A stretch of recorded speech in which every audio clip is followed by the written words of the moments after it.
Today's case shocked Australia in 2024, and I'm surprised it's pretty much gone unnoticed. It takes us to the suburb of Paddington, right in the heart of Sydney's eastern suburbs. And if you know Sydney, you know this place. It's leafy, it's historic, it's expensive. It's the kind of place where the biggest drama of the day is usually a coffee order going wrong or arguing about who's got the parking spot. It's safe, it's quiet. But on one Monday morning, that silence was destroyed by a sound that simply does not belong there. A sound that we don't hear often in Australia. Neighbors heard shouting and then sounds of multiple gunshots. A call is made to 000, but no one spoke, so help arrived but didn't know exactly where to go. So they leaving the victims inside that nice home to die silently. The killer in this case, you're not going to believe it.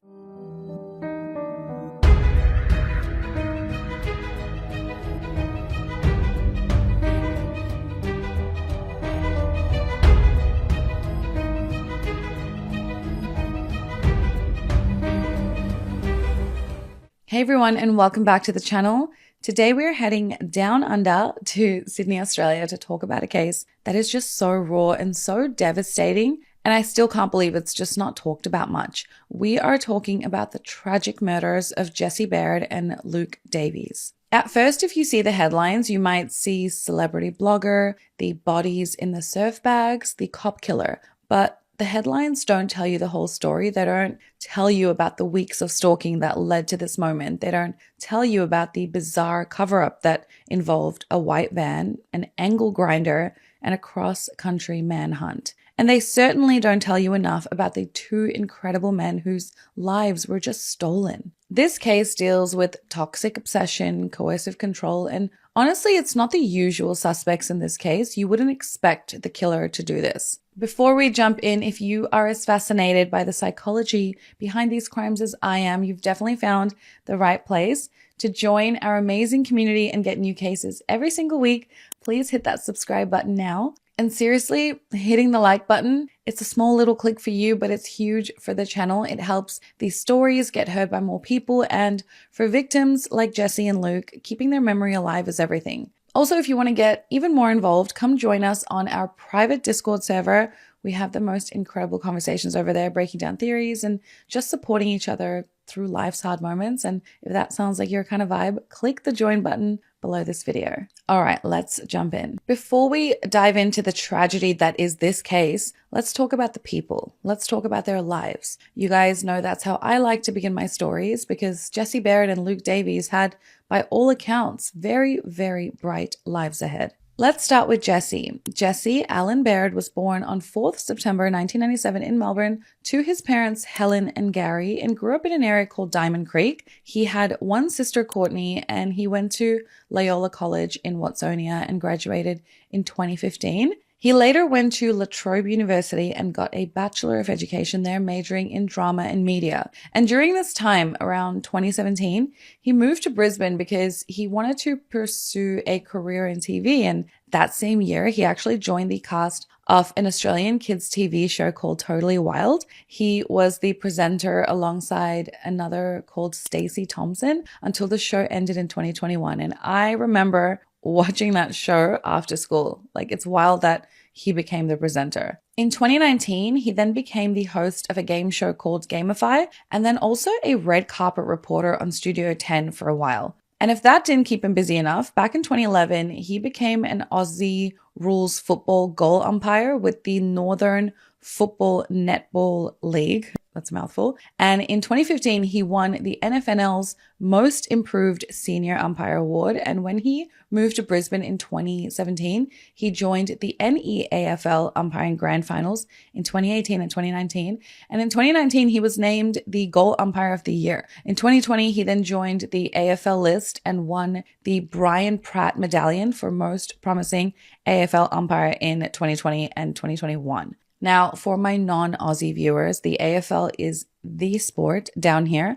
To be an umpire at that level, win so many awards, it takes discipline, it takes fitness, and it takes a lot of character. Jesse had officiated over 60 matches. He was also a ski racing champion. He was on the rise. He was ambitious. He was beloved. If you live in Australia, there's already a good chance that you know his face. He was a regular face on Studio 10, popular morning TV show, and he was that guy in the red carpet, charming, quick-witted. He was so handsome, the kind of reporter who could make even the most guarded celebrity just crack a smile. And by 2024, he was just 26 years old. He literally had his whole life ahead of him. His friends and family said Jesse had this type of infectious positivity and a vibrant personality. And when you watch his interviews and the way he talks, you can just see it. Then you have Luke Davies. Luke was born in 1994 and was just 29 years old. He grew up in Brisbane with his mom, Sandra, and two brothers, John and Brock, and he was described as someone with a cheeky but fun-loving personality and who was incredibly empathetic towards others, even as a young boy. His friends described him as a literal ray of sunshine. You know those people who just walk into the room and their energy just lifts? That was Luke. Luke's career began in Brisbane, initially working as ground crew for the airline Tiger Air, and that's when a colleague encouraged him to pursue his dream of becoming cabin crew. So he decided to just go for it, and eventually he did become a flight attendant. He joined Qantas Airlines in September of 2022 and worked domestic flights before moving to Sydney in November 2023 because he wanted to work international flights. He spent his life taking care of people at 30,000 feet. His colleagues said he was incredibly caring and shared a story of how on one flight, it was, I believe, an 8-hour flight to Singapore, and he spent that entire flight taking care of an elderly passenger with dementia, and he supported the man's wife who was caring for him, and he literally spent that whole flight making sure they were okay, even working through his own breaks. So that was the kind of guy he was. He loved travel, he loved adventure, and I went through his whole Instagram pretty much, and it was basically a travel diary of a life lived to the fullest. You can see he was the type of guy to have a bunch of friends, like more than normal. Jesse and Luke met in late 2023. The details aren't exactly known, but they were a new couple. They had only been dating for a few months. They were in that beautiful, exciting honeymoon phase. They were going to concerts. They had recently been to the Pink concert. They were planning trips. They were getting ready for the Sydney Mardi Gras, which is one of the biggest, most joyous celebrations in the country. They were just two young guys figuring it out, falling in love and living their best lives. They hard launched their relationship together on Instagram in early February 2024. And then after that, someone decided to destroy it all. Usually I would tell you about the crime right now, what happened and how, but in this case, I think it's important to reveal the killer right now because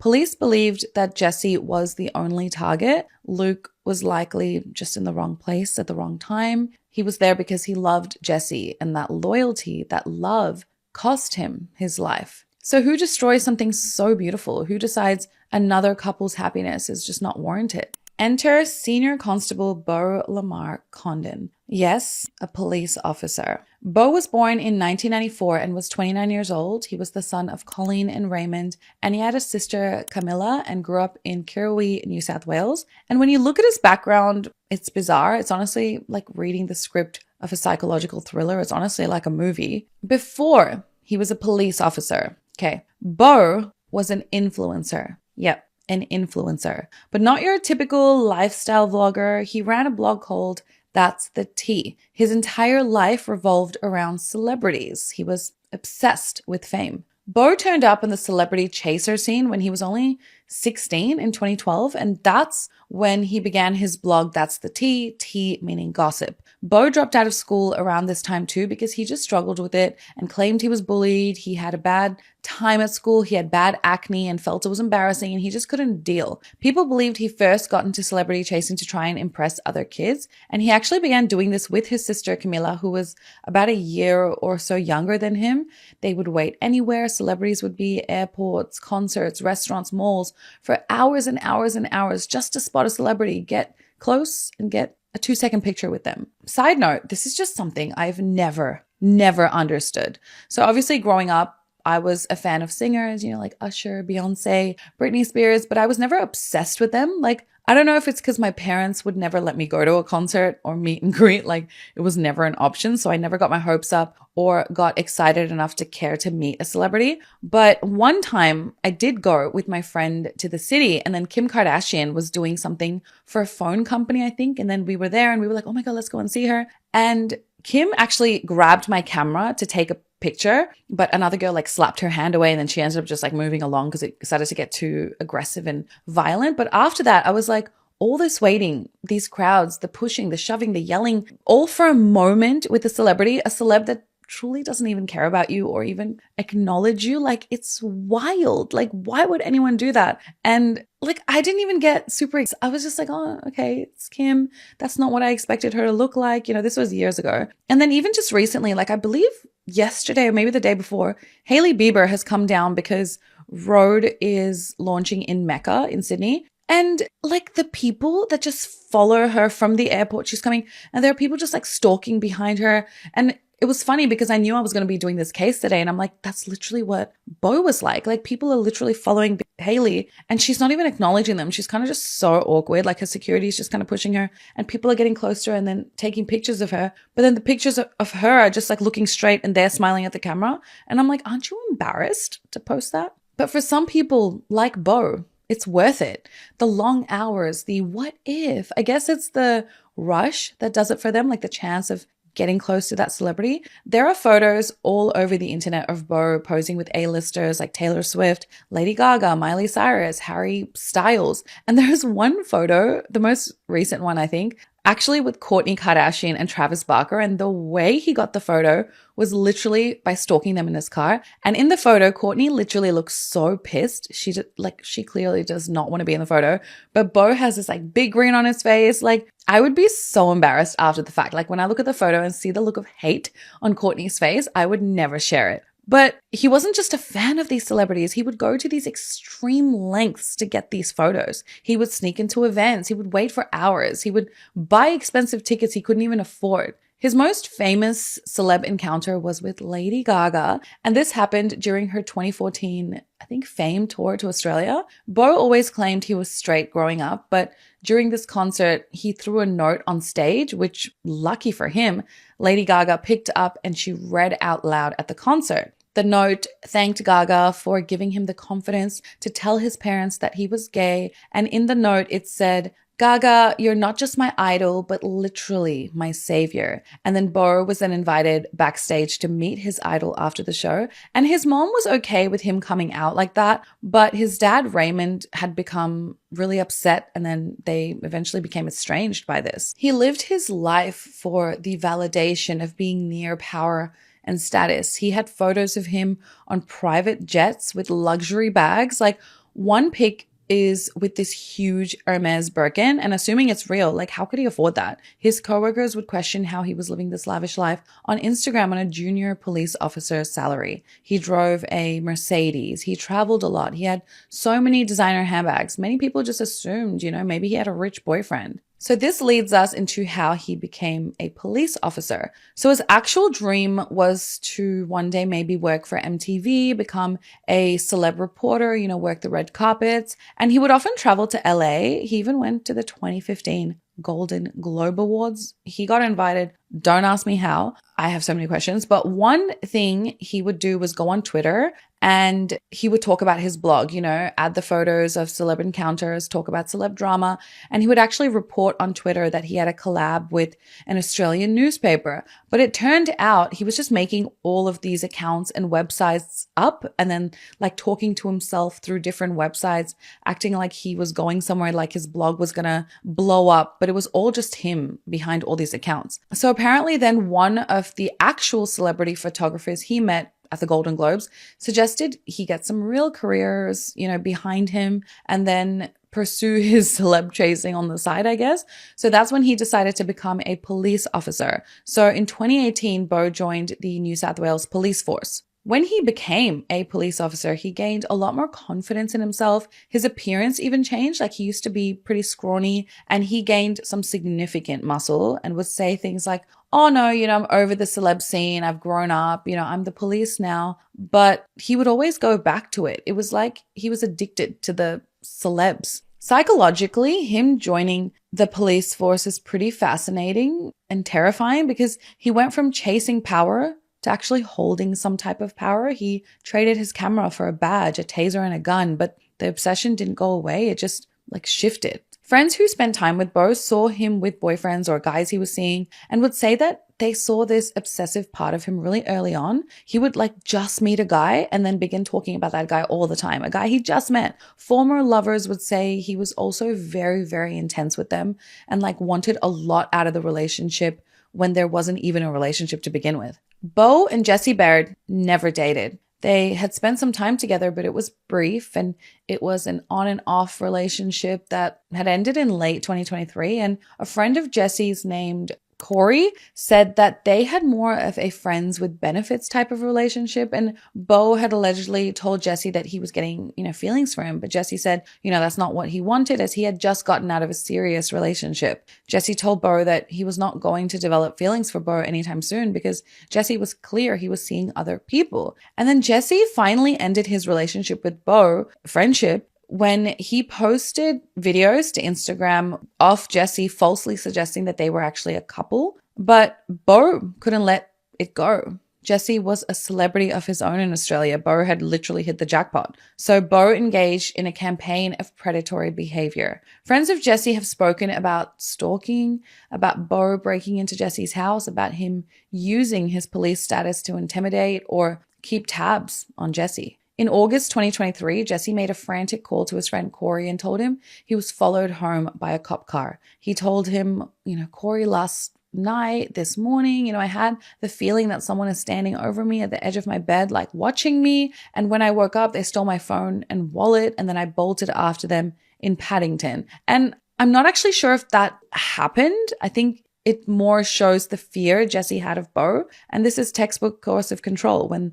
the relationship ended, Beau didn't see it as a breakup. He saw it as a loss of control. And for a narcissist with a badge, losing control is not an option. The timeline of this tragedy really begins on Friday, February 16th, 2024. Beau has obviously made a decision that's not only going to change his life, but the lives of Jessie and Luke as well. He walks into the Miranda police station where he is stationed. He goes to the gun safe. He signs out his police-issued Glock pistol. Now, police have strict rules about firearms. You don't just take them home for the weekend for fun. You sign them out for a shift and then you sign them back in. So what was Beau's excuse? He signed the gun out to work at a protest activity taking place on Sunday, February 18th, and he told his bosses he was working a user pays shift at a protest rally that weekend. And for those who don't know, a user pays shift is essentially overtime police can be hired to provide security for other events, and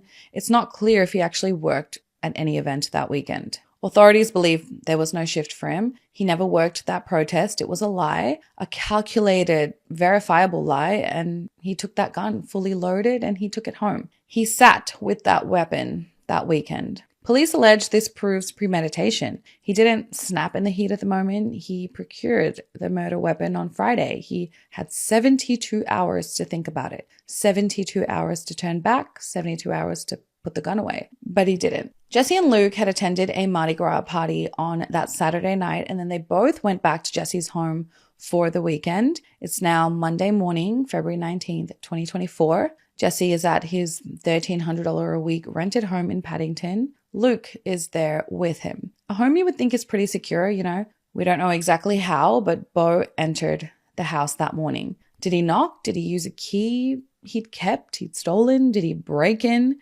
Police believe he somehow used a key to enter that home undetected. What we do know is that around 9:50 a.m., the confrontation between the three men begins. Neighbors hear shouting, they hear the panicked screams, and then those shots, and then silence. The 000 call at 9:54 a.m. is one of the most haunting details of this entire case. It came from Luke's phone. Imagine the panic in those final seconds. Jessie has likely already been shot. Luke is hiding or, running, fumbling with his phone, trying to dial the only number that can save him. He presses call, it connects, and then nothing.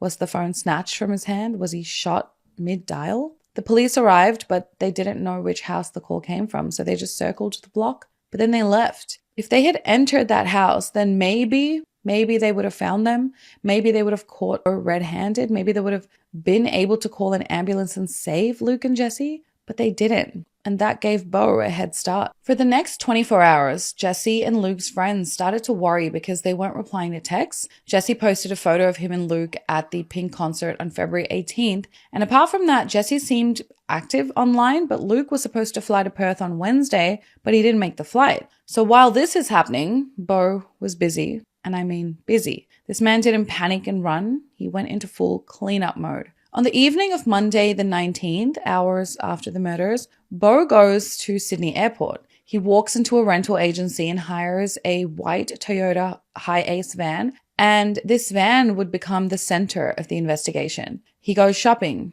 and his shopping list is sick. He buys an angle grinder, he buys a new padlock, and he buys weights from a department store at about 11 p.m. And then he buys a surfboard bag. He actually bought one bag days earlier on Saturday, then realizing probably wasn't enough, he allegedly bought a second one later. 2 bags for 2 bodies. On Tuesday, February 20th, Bo drives that white van south. He heads towards a rural property in Bungonia near Goulburn. It's about 2 hours away from Sydney, but he doesn't go alone. In a twist that really confused everyone, he brings a female friend with him, but later police have cleared this woman. They call her an innocent agent, and she actually had no idea what was happening. And Bo allegedly told her that he was just going to this property to do some work on it. When they get to Bungonia, he uses an angle grinder to cut the lock on the gate because he didn't have a key. He puts this new padlock on and he leaves the woman at the gate. He tells her to wait. He drives the van inside out of sight, and for 30 minutes he's gone. 30 minutes to dump the bodies. Then he drives back out, picks her up, and they leave. I don't know why he brought this friend, but like this friend's in the car and like there's 2 dead bodies in the back of the van, and it's kind of just like she has no idea. Like, it's wild. So I said Jesse was still active online, right? But obviously it wasn't Jesse. Bo had taken Jesse's phone, he deleted contacts and messages and was active on WhatsApp. And I think he even posted a story to his Instagram the night before. Bo messages Jesse's friends and told them he was moving to Perth to explain his disappearance. And I think he even asked them to like help with putting his stuff into storage. But he's not done. He drives back to Sydney. He goes to Cronulla, a beachside suburb in the south, and he finds a skip bin, a dumpster, and he starts throwing things away. He thinks he's being smart. He thinks he's scattering the evidence, but this skip bin, this was his biggest mistake. It's Wednesday morning, February 21st. A worker is doing his rounds in Cronulla, and he's clearing out the bins. He spots something, blood. He looks closer and he sees blood-stained clothes. He sees credit cards. He sees an $8,000 watch. He picks up a card and reads the name, Luke Davies. This worker, who is arguably the hero in the investigation because he could have easily just pocketed the watch, calls it a day, but he calls the police immediately. Within minutes, the police link the name Luke Davies to the address in Paddington. At 1 p.m. on Wednesday, police arrive at Jesse's home in Paddington. They knock, no answer, so they break down the door for a welfare check. The scene inside is chaotic. Furniture is turned upside down, signs of a massive struggle, and there's blood.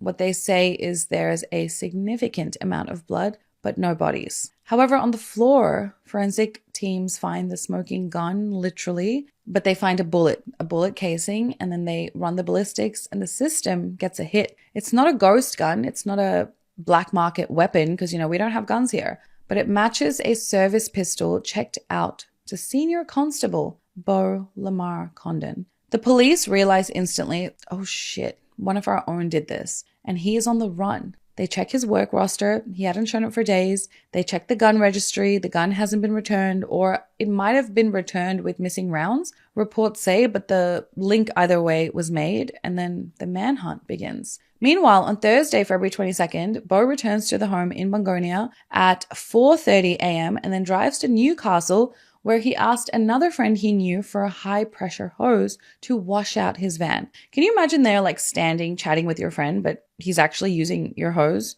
to wash out DNA evidence from a murder? It's believed he moved the bodies during this time to a second location. For the next 48 hours, Sydney was in lockdown mode. Police publicly named Bo Lamar Condon as a person of interest on Thursday. His face was on every TV screen, every phone, every newspaper, and detectives eventually tracked the white van. They saw it on CCTV footage heading to Newcastle. They found out he went to that friend's house in Newcastle, and then they asked, to use that high pressure hose. And by Friday morning, February 23rd, Beau knows it's over. He has no money, no passport, and his face is the most famous now in the country. At 10:40 a.m., he walks into Bondi Police Station. He's wearing a black t-shirt and a hat, and he walks up to the front desk, hands himself in, and is arrested on the spot. He's charged with 2 counts of murder. But here's the most annoying part. Beau gets a lawyer. He invokes his right to silence. He refuses to tell the police where Jesse and Luke are, and for 4 agonizing days, the poor families of Jesse and Luke are just living in hell. They know their sons are dead. The blood in the house pretty much confirmed that, but they can't say goodbye. They can't lay them to rest. They don't know what truly happened. Beau sits in a cell, Silver Water Jail, and he just says nothing. Police were able to narrow down the Bungonia location and find the property Beau visited, and they interviewed that friend that accompanied him there, and she told police that he bought an angle grinder and a new padlock on the way. So they begin tearing apart that property in Bungonia. They are diving in dams. They are searching grid by grid, It's a massive area though. And then finally, on Tuesday, February 27th, a week after the murders, Beau decides to talk. He asks to speak to the detectives, but he doesn't give a full confession. He asks instead for a pen and a piece of paper. He then draws a map. He tells them that the first time he went to Bungonia, he couldn't dispose of them properly, so he went back and then he moved them. So police follow his drawing and they go to a second property on Gerrara Road, 20 minutes away from that Bungonia house.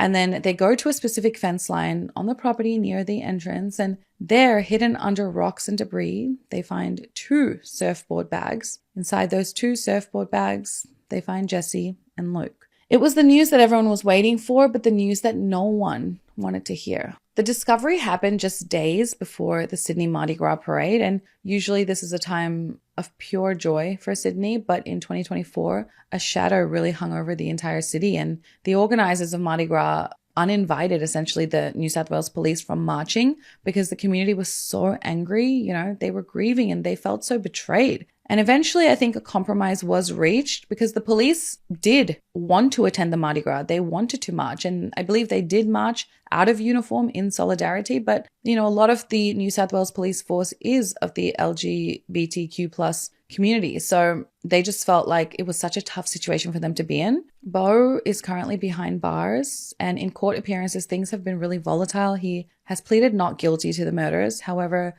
in a bizarre twist, he told the court he tried to plead guilty to manslaughter for Jesse Baird, but the prosecution rejected him. And he claims that he is remorseful, and he has made many outbursts in court claiming that the truth will prevail. And he was accusing the police of corruption and misconduct. And his defense team is also pursuing psychiatric testing. And the trial is set for late 2026. From reading some of the court documents I could find, they are trying to claim that he had a psychotic episode. It was found that he was a drug user, mainly marijuana, which was found in his system after the murders, but reportedly he had been using other drugs, and his defense is trying to claim that he never would have done any of this, killed 2 people if he wasn't in a psychotic state. So let's see what happens with that. Maybe I'll do a little mini update video when his trial is finalized. The New South Wales police have also had to take a long, hard look in the mirror. How was an officer able to check out a gun for a fake shift? How was the system so easily tricked? It is claimed that he may have returned the gun after the shooting, but I was like,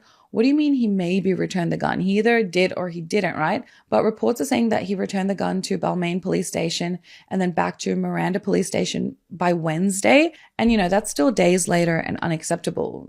Reviews are underway to change how firearms are stored and tracked to ensure this never, ever happens again. They're also reviewing the tests Beau took 5 years ago when he became a police officer. Apparently, these tests feature hundreds of questions to identify potential issues with mental health, and addiction, etc. So what happened there? What happened on his test? This case is a tragedy on so many levels. It's a tragedy of young love cut short. It's a tragedy of a public servant turning into a public nightmare. But mostly it's a loss of potential. Jesse Baird was 26, Luke Davies was just 29, and they had decades ahead of them. They should be planning their next trip. They should be at Mardi Gras. They should be loved on by their family and their friends. They should be here. From all the articles I've read, guys, you can see how loved Jesse and Luke were. Their friends and family miss them so much, and some of Luke's friends feel like his death is kind of being overshadowed, but that's why we talk about these cases, so all the victims can be mourned noticed and remembered. And